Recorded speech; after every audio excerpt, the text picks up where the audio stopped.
हम स्टार्ट करते हैं डेवलपमेंट ऑफ ड्यूडिनम। एक्चुअली होता ही है कि हमने पहले पढ़ा है कि फोरगट का पोर्शन कहाँ तक होता है, जो ड्यूडिनम का पोर्शन होता है जहाँ पे बाइल डक्ट ओपन हो रही है। बाइल डक्ट के ओपन होने से जो प्रॉक्सिमल पोर्शन होता है, proximal to the opening of bile duct, ये होता है कौन सा, फोरगट, और जो उससे डिस्टल होता है जो बना देता है मिडगट। तो इसका मतलब ये है कि जो फोरगट और मिडगट दोनों से ये डिवेलप हो रही होती है ड्यूडिनम। एक्चुअली होता ही है कि जो ड्यूडिनम है ये इसकी जो पोजीशन है, इसकी जो ओरिएंटेशन है वो डिटरमिन कर रही होती है। क्या चीज़ वो कर रहा होता है, स्टमक की जो पोजीशनिंग या रोटेशन है, यानी कि जो स्टमक की डेवलपमेंट हो रही होती है, स्टमक की डेवलपमेंट के साथ साथ ये जो है वो pancreas as well as duodenum, ये दोनों जो है वो यहाँ पे बन रहे होते हैं। अब इसके लिए होता ही है कि जब ड्यूडिनम किस तरह होता है, स्टमक की जब पोजीशनिंग होती है या रोटेशन होती है anteroposterior as well as longitudinal.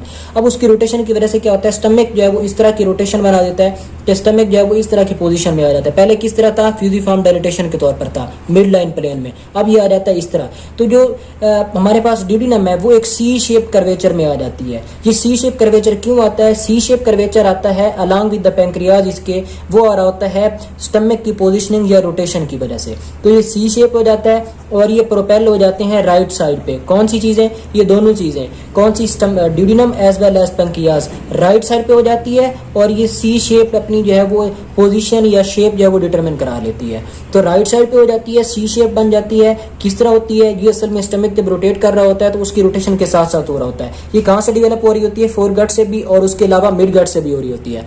क्यों, इसकी वजह से इसकी क्या हो जाती है, इसकी डुअल सप्लाई होती है। डुअल सप्लाई से क्या मुराद है, डुअल सप्लाई से मुराद ये है कि जो ब्लड सप्लाई है वो डुअल होगी। फोरगट को सप्लाई करती है हमारे पास सीलियक आर्टरी या सीलियक ट्रंक, तो इसकी जो सप्लाई होगी वो एक सीलियक ट्रंक होगी। एंड द मिडगट को करती है सुपीरियर मेसेंटेरिक आर्टरी, तो इसकी अदर सप्लाई होगी वो होगी सुपीरियर मेसेंटेरिक आर्टरी। ठीक है, अब जो इसकी एपिथेलियल लाइनिंग है वो हमने पढ़ रखा है कि एंडोडर्म जो होती है एंडोथेलियल लाइनिंग बनाती है। तो एंडोडर्म से इसकी एपिथेलियम आती चली जाती है, ये हम कहते हैं, इसको स्ट्रेट हम देख रहे हैं। तो एपिथेलियम जो होती है बहुत ज्यादा ग्रो कर जाती है। एपिथेलियम के ग्रो करने की वजह से इसका ल्यूमेन जो होता है वो बिल्कुल बंद हो जाता है। तो इसको हम कहते हैं कि ये जो है वो इसका एक टाइप का पहले एट्रेजिया होता है। फिर इसमें एक फिनोमिना होता है जिस तरह जो है वो हुआ था हमारे पास इसोफेगस में, जिसको हम कहते हैं रीकैनलाइजेशन। रीकैनलाइजेशन क्या होती है, प्रोग्राम्ड सेल डेथ होती है एपिथेलियल सेल्स की। एक्चुअली वैक्यूल्स बनते हैं, प्रोग्राम सेल डेथ हुई, वैक्यूल बने। ये हम डायग्राम से देखते हैं कि किस तरह होता है। अब ये क्या हुआ, यहाँ पे देखें, ये आपको इजीली इसकी जो है वो समझ आ जाएगी। अब होता ही है कि रीकैनलाइजेशन में क्या होता है, ये पहले जो है वो एक कंप्लीट था एपिथेलियल प्लग बना हुआ। ये जो येलो में शो किया हुआ ये एपिथेलियम ने सारी कवर कर रखी है, जिसकी वजह से ड्यूडिनम का ल्यूमेन जो होता है वो बिल्कुल खत्म हो गया है। अब होता ही है कि अब जो वैक्यूल बन रखा है, ये वैक्यूल है यहाँ पे।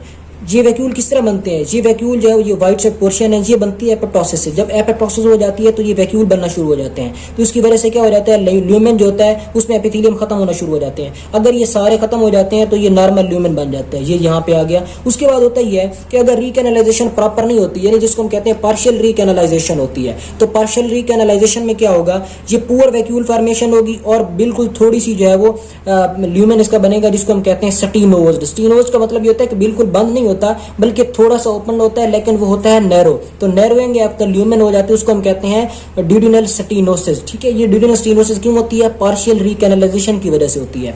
And other phenomena is the, अगर नो वैक्यूल फॉर्मेशन होती है, वैक्यूल बनते ही नहीं है, तो इसकी वजह से क्या होगा, ये एक ब्लाइंड पोर्शन बन जाएगा, उसको हम कहते हैं ड्यूडिनल एट्रेजिया। तो आपने करना है कि नॉर्मल कब होगा, जब वैक्यूल प्रॉपरली बनते हैं, रीकैनलाइजेशन प्रॉपर होती है। अगर जो वो स्टीनोसिस कब होगी, जब पुअर रीकैनलाइजेशन होती है। और ब्लाइंड यानी एट्रेजिया कब होता है, जब वैक्यूल बनते ही नहीं है, रीकैनलाइजेशन प्रॉपर होती नहीं है। तो ये इसमें डेवलपमेंट ऑफ ड्यूडिनम में ये थोड़े से क्लिनिकल इसके हैं, बाकी इसकी डेवलपमेंट भी इतना खास कुछ है नहीं।